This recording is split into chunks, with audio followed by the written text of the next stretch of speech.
যারা পিছিয়ে রাখবো আগে গেল আমি এটা কোনো ঠিকঠাক আনা নাই। আপনারা এই যে প্রতিষ্ঠা দিবসকে আপনারা ধরে রাখবেন, এই যে তিথিটা, এই তিথিটা আপনারা ধরে রাখবেন। এই কথা আজ থেকে কত বছর আগে আমি কাটনি বেলাতে বলেছিলাম, ঠিক নাই?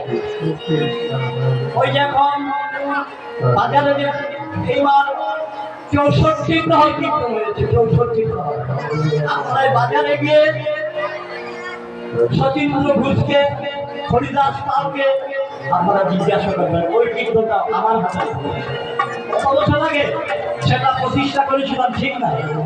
কিন্তু মাত্র ওইটাও সুরক্ষা করেছিলাম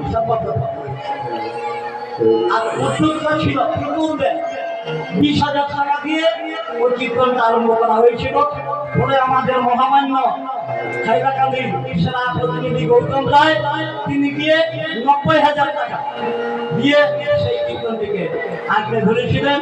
আজ সেইখানে 64 প্রহর কীর্তন ইদানিং দুদিন আগে সেটা সমাপ্তি হলো।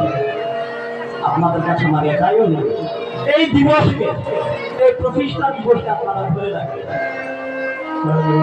এই যে প্রতিষ্ঠা দিবস, এই দিবস সব সময় পাওয়া যায় না বা কারো ভাগ্যেও ঘটে না, সেইটার মাহাত্ম্য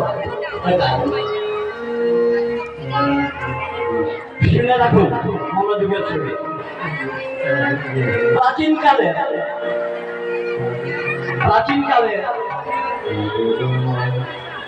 যত রাজা ছিল সেই রাজাদের রাজ্যাভিষেক ওই তিথিতে হতো। আপনারা বাড়িতে যাবেন, গিয়ে পঞ্জিকা খুলে দেখবেন, লেখা আছে ওই দিনের যে পঞ্জিকাতে লেখা আছে পুষ্যাভিষেক পূর্ণিমা। পুষ্যাভিষেক পূর্ণিমা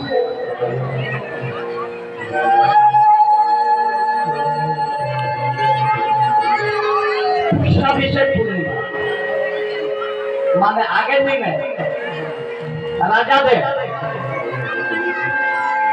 ওই যে রাজগদিতে অভিষেক করা হয়েছে। এই যে পৌষ মাস পূর্ণিমা, এই পূর্ণিমার নাম পুষ্যাভিষেক পূর্ণিমা। অর্থাৎ রাজা রাজর্ষিগণ কে ওই তিথিতে রাজ্যাভিষেক করা হয়। তার প্রমাণ যুধিষ্ঠির মহারাজ যখন রাজা হলেন, যুধিষ্ঠির মহারাজকে ওই তিথিতে রাজ্যাভিষেক করা হয়েছে, তাকে রাজা বানানো হয়েছে।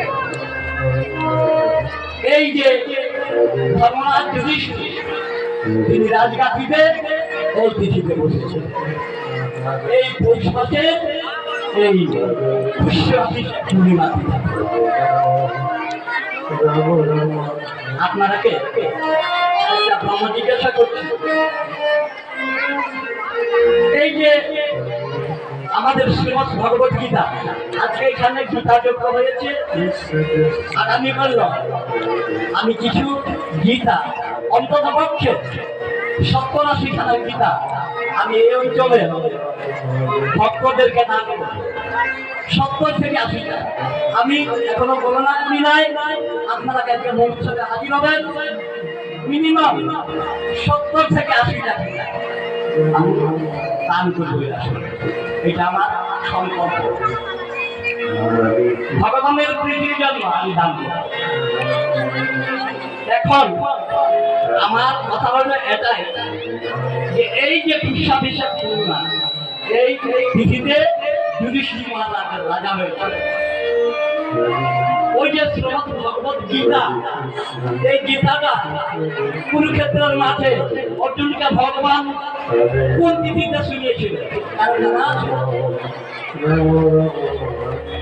যদি জানা থাকে একটু হাত কোন তিথিতে এই গীতা শ্রবণ করেছে? জেনে রাখবেন অগ্রহায়ণ মাসে যে শুভ